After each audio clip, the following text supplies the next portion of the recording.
গো কার্টের পর আপনি ফর্মুলা রেসিং এ অংশ নিয়েছেন। ফর্মুলা রেসার হয়ে ওঠার গল্পটা জানতে চাই। একদম ইনিশিয়াল লেভেলে যে গো কার্ট সেগুলোতে অংশগ্রহণ করলেন, ভালো করলেন, এরপর এই যে বিশেষ ধরনের গাড়ি, বিশেষ ধরনের প্রশিক্ষণ, সেগুলোর সুযোগ কিভাবে হলো?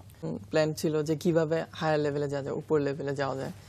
তো আমি ইন্টারনেটে সার্চ দিলাম, তো এখানে গুগলে মানে এই সার্চে আমাকে শো করতেছিল যে 16JK tyre racing championship India.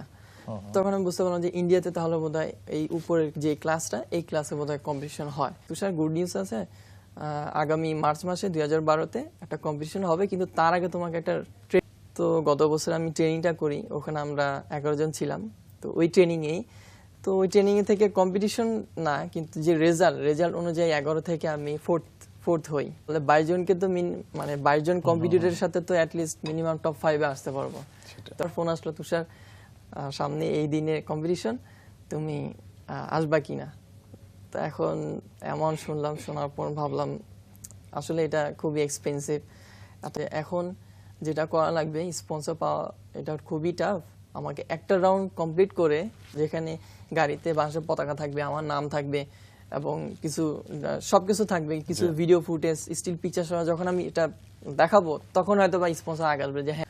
তো তখন আমি বললাম যে এখন তাহলে একটাই উপায়। তো ফাইনালি আব্বুর মাধ্যমে ফার্স্ট রাউন্ডটা কমপ্লিট করি।